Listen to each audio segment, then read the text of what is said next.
Hello.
हाँ बच्चों, कैसे हो बेटा आप लोग। आज हम लोग बेटा स्टार्ट कर रहे हैं पार्ट 5 है ये ईबीएस का। इससे पहले मैं 4 पार्ट आप लोग को दे चुका हूँ और चारों पार्ट आप लोगों ने बड़े अच्छे से देख लिए। अब ये 5 पार्ट है ईबीएस। ईबीएस वो सब्जेक्ट आ गया है जो कि नवोदय में ये नया सब्जेक्ट जोड़ा गया है।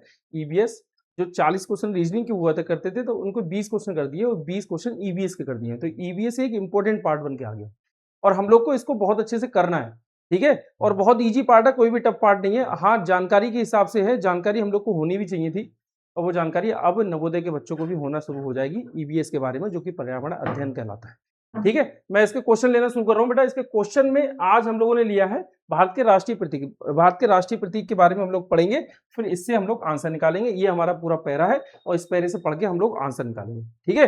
देखो पढ़े भारत विश्व का एक महान और लोकतांत्रिक देश है। हमारे देश की पहचान केवल उसकी संस्कृति, भाषा और इतिहास से नहीं बल्कि उसके राष्ट्रीय प्रतीकों से भी होती है। भारत का राष्ट्रीय ध्वज तिरंगा कहलाता है। इसमें ऊपर केसरिया, बीच में सफेद और नीचे हरा रंग होता है। सफेद पट्टी के बीच में गहरे नीले रंग का अशोक चक्र बना होता है जिसमें 24 तीलियां होती है। मतलब ये जो है इसमें 24 तीलियां होती हैं। और क्या कह रहे हैं, देखो ये कह रहे हैं भारत का राष्ट्रीय ध्वज तिरंगा, ये तिरंगा, ठीक है, 3 रंगों वाला, 1 2 3, ठीक है। इसमें ऊपर केसरिया, ये ऊपर वाला जो पार्ट है, ये वाला पार्ट हमारा कौन सा है, केसरिया पार्ट है। कौन सा पार्ट है भैया, केसरिया, ठीक है। ये हमारा कौन सा बेटा, ये केसरिया पार्ट है, ठीक है। और ऊपर केसरिया, बीच में सफेद, ये वाला सफेद पार्ट हो गया। और सफेद पट्टी के बीच में गहरे नीले रंग का अशोक चक्र है। गहरे नीले रंग का ये अशोक चक्र आ गया, ये वाला गहरे नीले रंग का अशोक चक्र है। इसमें 24 तीलियां होती हैं। इसमें कितनी तीलियां होती है, 24 तीलियां होती हैं, ठीक है। भारत का राष्ट्रीय चिन्ह सारनाथ के अशोक स्तंभ से लिया गया है जिसके नीचे सत्यमेव जयते, सत्यमेव जयते लिखा है। भारत का राष्ट्रीय गान जनगण मन है जिसकी रचना रविन्द्रनाथ टैगोर ने की थी। जबकि वंदे मातरम भारत का राष्ट्रीय गीत है। बंकिम चंद्र चटर्जी उपाध्याय ने इसको लिखा था। राष्ट्रीय पशु बाघ, पक्षी मोर, फूल कमल, फल आम, वृक्ष बरगद और नदी गंगा और जलीय जीव डॉल्फिन है। ये सब राष्ट्रीय जो मैंने आपको नाम बताए थे। इसके बाद में राष्ट्रीय प्रतीक हमें अपने देश से प्रेम, एकता, सम्मान और देशभक्ति की भावना सिखाते हैं। ये राष्ट्रीय प्रतीक जो है हमारे देश से, हमें अपने देश से प्रेम, एकता, सम्मान और देशभक्ति की भावना सिखाते हैं। अब चलो हम लोग बेटा क्वेश्चन करना शुरू करते हैं। सबसे पहले हमारा तिरंगा आ गया। देख रहे हैं।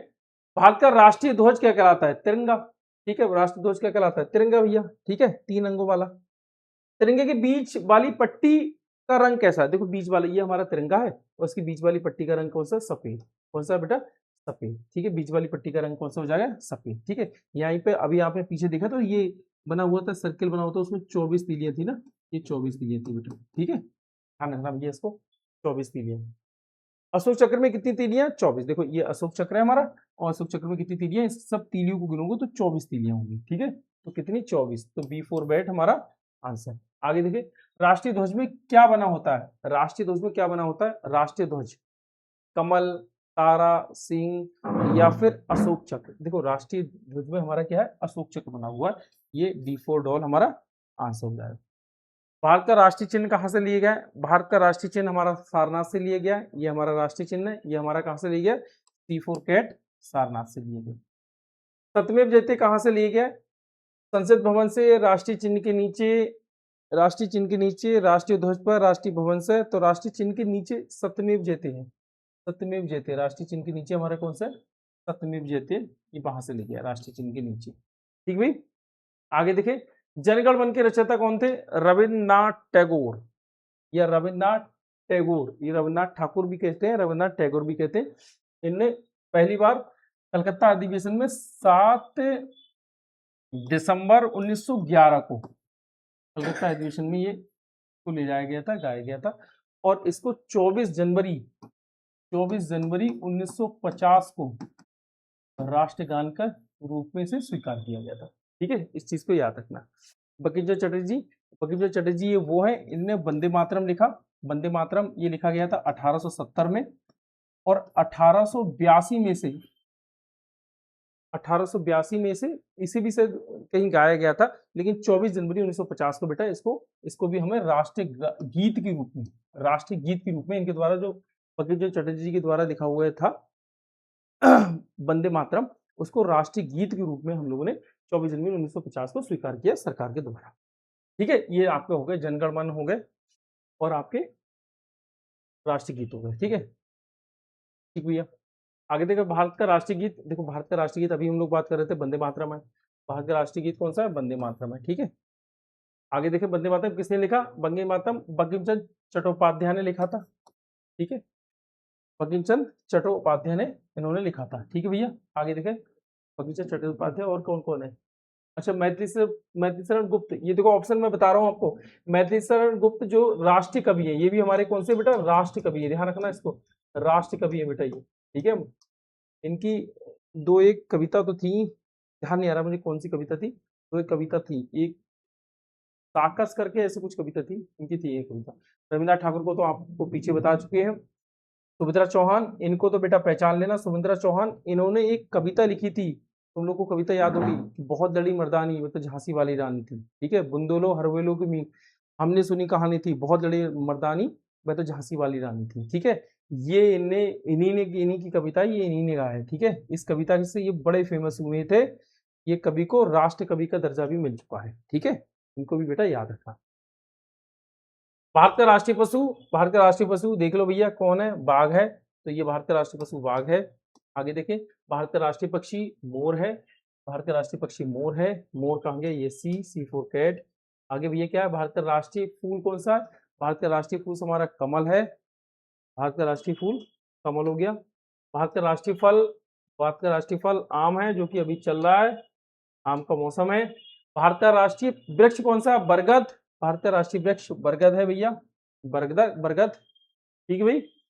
भारत की राष्ट्रीय नदी गंगा नदी। भारत का राष्ट्रीय जलीय जीव डॉल्फिन, गंगा डॉल्फिन। ठीक है, डॉल्फिन।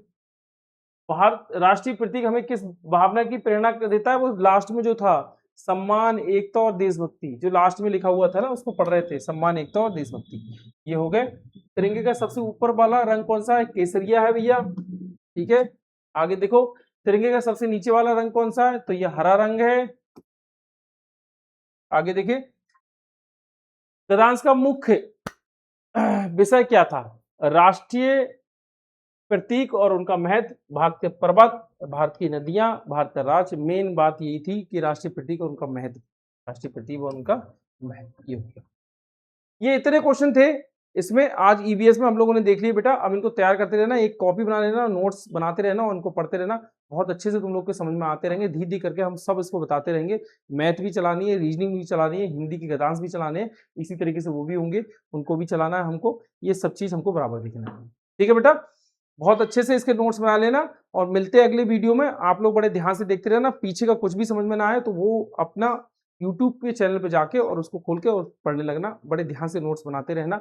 ये सब नोट्स पेपर के समय में काम आएंगे, क्योंकि पेपर के टाइम में इतनी हौच पौच हो जाती है कि आप लोग नोट्स बनाने का टाइम मिलता नहीं है और नोट्स बना भी नहीं पाते, सिर्फ रिवीजन का टाइम होता है उससे। ठीक है, तो बड़े ध्यान से पढ़ना। और फार्म अभी इस समय पढ़ रहे हैं, तो फार्म पढ़ रहे हैं तो फार्म को आप लोग जरूर फिल करवा देना, जिससे कि आप उसकी योग हो जाए नवोदय का पेपर देने की। कहीं ऐसा ना हो तैयारी कर रहे हैं, फार्म डाला नहीं है तो होना कुछ नहीं है, खाली घर बैठे रहो। ठीक है बेटा, बाय, मिलते हैं अगली वीडियो में पार्ट 6 में। ये भी बहुत बेहतर तरीके से बना के लेके आएंगे और आप इसकी तैयारी बराबर करेंगे। ठीक बेटा, बाय।